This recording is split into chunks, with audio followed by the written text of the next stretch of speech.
improvement.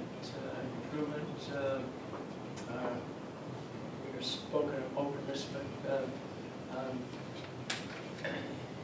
improvement in terms of removing barriers to education. That's a good one. An example connected to that, we've heard that the police chief is next police chief is going to have to conduct a listening exercise of what's working and what's not, and be very open-minded to changes that he may or she may need to make to the culture.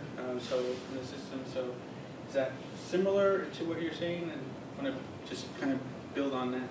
Yeah, well, I'm sure there are a lot of existing procedures that are sort of old hat and pervasive through the organization, which sometimes become excuses and need to be reviewed to remove barriers. Mm-hmm.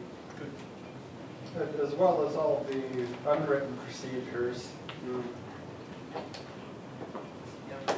I'm sorry, give an example of. Oh, yeah, you hear, talk about problems with, for example, racial profiling, things like that. Mm-hmm. That, I'm sure there's no written procedure saying that, hey, we're going to racially profile people. Mm-hmm. But it's more of a culture within, the department or certain factions of the department. It's more of an unwritten procedure. Mm-hmm. Okay. Could we incorporate in that reviewing unattended to complaints? Okay. Yes, ma'am. Yes, I think that he should be aware of the recent parolees, because there's a lot of them, from what I understand, in 95117. Okay. And he should be aware of where they live. Okay. Recent parolees, be aware of action, activity. Use of tasers. So review the use of taser policy. I've heard there's been an overuse or perhaps misuse in our police department. Okay. Okay.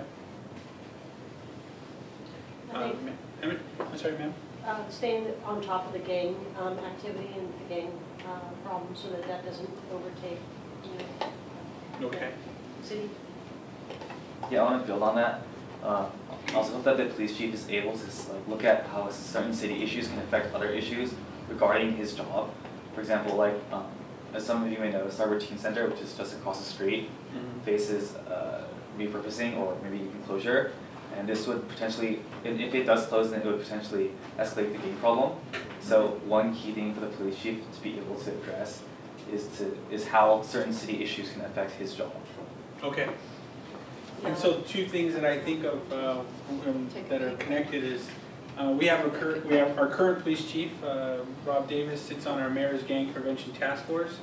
He's very active and he attends and he sits there with the mayor and all the other political representatives which talk about issues consistently about gangs, and he also is very present in our school city collaborative and which also talk about education. So what I've heard and what I'm even hearing is we need to ensure that the next police chief is just as connected and just as active into these existing bodies. So okay.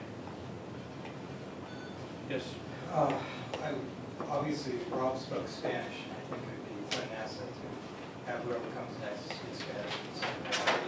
And also, if he spoke rudimentary Vietnamese. Okay. That might be asking too much, but so it'll go a long way to helping the city. Bilingual, multilingual. Definitely. You had a question? I'm sorry, did you? Oh, and then also in regard to gang violence, also the drug use, it has been a problem increasing in San Jose, especially in our high schools. So we getting some information out on that, like seminars for kids or something like that, so that you can work with the teens in the area to help prevent that. Okay. Yes. And beyond that, just more some overarching policies, cracking down on drug sales, drug activity, drug trafficking. Okay. Yeah, we have a real situation here where we're about to, on Proposition 19, about to vote about the legality of marijuana. Mm-hmm. And, you know, obviously I'm not a fan of it, and he's going to have to deal with it. Okay. Okay, I don't think it's going to pass. I hope it's not going to pass. Mm-hmm. But when is the time frame for the next chief? What are we looking at? When's Rob going to retire? March or? October. Actually, he's retiring. Next month. It's this month, right yes. now. Yes. Wow. And just until there is an actual decision and hiring, and we will have an acting police chief. This is why the timeline is what it is Deb does not want that acting to be on for a long time. And so what I'm hearing also from the issues is San Jose has some ongoing issues and important policies. So the next police chief is going to need to be very connected and very aware of the existing issues that are going on in San Jose, and policies and things before council, such as budgets and other things that which you're talking about. Well, gangs and drugs and absentee landlords are going to ruin our neighborhoods. Mm-hmm. And if we don't have the police chief connected to all that to really understand it, it's, you know, we're in the biggest budget crisis the city has ever had. Mm-hmm. He's got to really understand the streets, the gangs. Do you have any idea where you're hiring from? Well, the net is big right now, and Okay. so we're definitely the net the process is open, so candidates can come from all over. But I think what we're also seeing, and the theme is seen, is it has to be someone very familiar with San Jose, very who has worked in, again, this sort of population with this amount of people. The potential people that will be, the pool of candidates that we will get for our city manager is going to be the cream of the crop. Are we going to have some of our captains step forward? This is an external and external recruitment, so internal candidates can apply. Okay.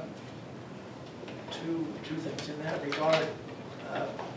Maybe not his direct responsibility, but the work to make sure the actions of the Mayor's Gang Prevention Task Force are well communicated and disseminated to the whole city, to the broader city community. Because in many cases, it seems like that's an internal something that doesn't get communicated as well as it could be to the community as a whole.